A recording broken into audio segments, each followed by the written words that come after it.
और कुछ बताओ ना। और क्या बताऊं, तब से मैं ही बोले जा रहा हूँ, अब और क्या बताऊं।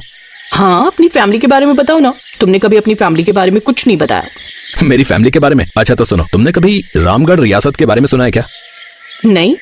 तो सुनो, रामगढ़ रियासत के राजा का नाम है महाराज गौतम सिंह और उनकी रानी का नाम है महारानी आशा सिंह। उन दोनों की एक ही संतान है, उनका युवराज। कह दो कि वो तुम हो। हाँ कियारा जी, वो राजकुमार मैं हूँ। मैं ही हूँ रामगढ़ रियासत का इकलौता वारिस, युवराज कार्तिक सिंह। वाह, तुमने कभी बताया नहीं कि तुम राज परिवार से हो। इसमें बताने वाली कौन सी बात है? हम अपनी अमीरी का रौब नहीं झाड़ते। पता है, हमारे किले में 5-5 नौकरानियां काम करती हैं। फिर तो सही है। तुम्हारी मम्मी, अब सॉरी आई मीन महारानी जी तो कोई काम ही नहीं करती होंगी।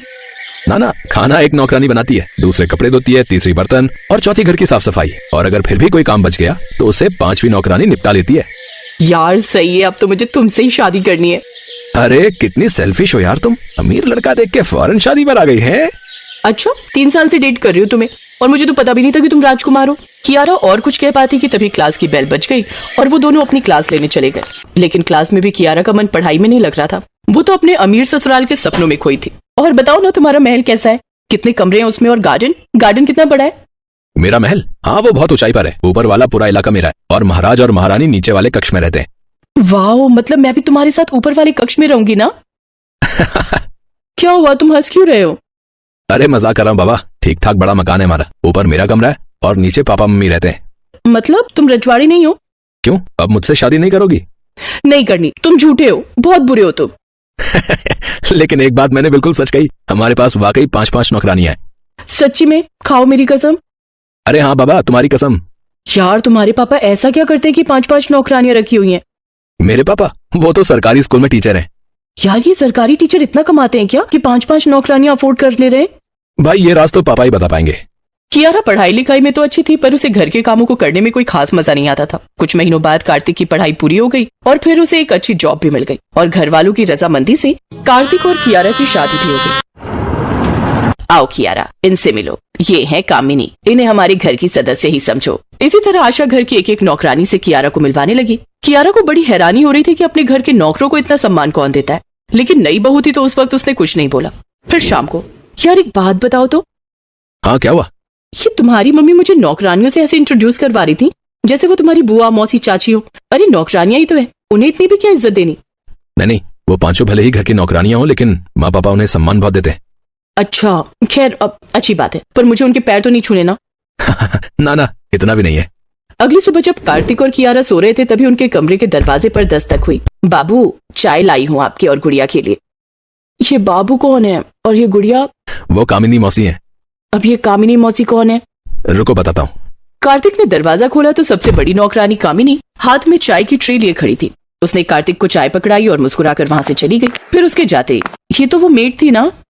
हाँ, पर मैं उन 5 को मौसी कहकर बुलाता हूँ, तो तुम भी उन्हें मौसी कह लेना, उन्हें अच्छा लगेगा। ये कुछ ज्यादा नहीं हो रहा?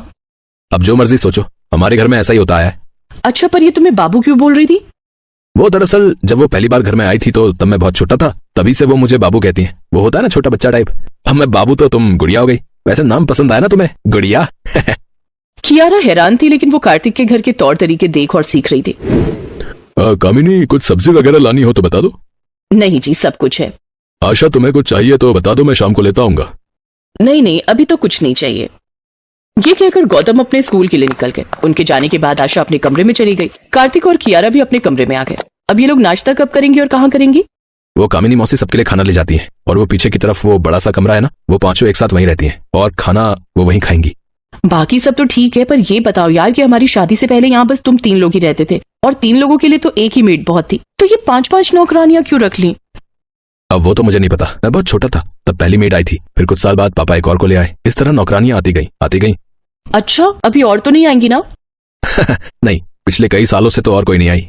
शुक्र है, वरना पता चला कि हमारे रहने के लिए घर में जगह नहीं बची। फिर एक दिन, कार्तिक यहाँ आओ तो देखो, शायद पड़ोसियों में लड़ाई हो गई है। जाओ ना, पता करके आओ क्या मैटर है। नहीं, कोई जरूरत नहीं है, तुम दोनों अंदर जाओ।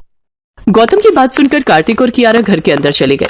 यार बुरा मत मानना, पर तुम्हारे पापा ना मुझे थोड़ा वैसे लगते हैं। वैसे मतलब वो जैसे किसी फालतू पंगे में नहीं पड़ना चाहते हो, बड़े सीधे साधे टाइप। मतलब समझ रहे हो ना तुम? अरे यार वो ठहरे मास्टर। अपनी सास आशा के साथ घर में ही रहती और गौतम और कार्तिक काम करते। उधर घर की 5 नौकरानियां भी वहीं खाती रहती और सोती थी। बीतते वक्त के साथ गौतम सिंह रिटायर हो गए, जबकि कार्तिक और कियारा एक बच्चे के माता पिता बन चुके थे। सुनो, वो रिंकू की फीस जानिए। हाँ मुझे याद है, ये लो, ये पैसे मैंने पहले ही निकाल कर रख लिए थे। पैसे से याद आया, मैंने कभी पापा जी को कामनी मौसी या किसी को भी सैलरी देते नहीं देखा, और इनमें से कभी कोई छुट्टी वुट्टी पर भी नहीं जाती। क्या सीन है?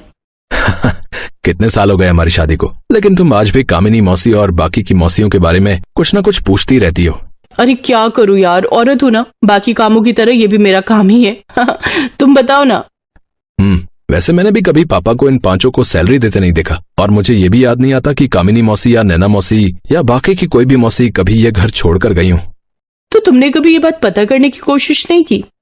कई बार कामिनी मौसी से पूछा तो उन्होंने कहा था कि उनका और किसी भी मौसी का हमारे सिवा कोई नहीं है, तो फिर मैं भी चुप हो गया। कियारा को ये बात अजीब लगी, लेकिन इसके बाद उसके पास जानने को कुछ बचा ही नहीं था, सो वो चुप हो गई। इसी तरह कुछ साल और बीत गए, और फिर एक दिन गौतम ने सुबह सुबह खुद सबके लिए आलू के पराठे बनाए। उनका ये बर्ताव देखकर हर कोई हैरान था। तभी अचानक उनके सीने में तेज दर्द हुआ।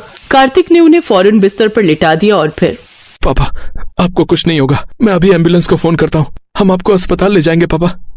बहुत देर हो जाएगी बेटा, बस तुम सब मेरी आंखों के सामने ही रहो, मैं तुम सबको जी भर कर देख लेना चाहता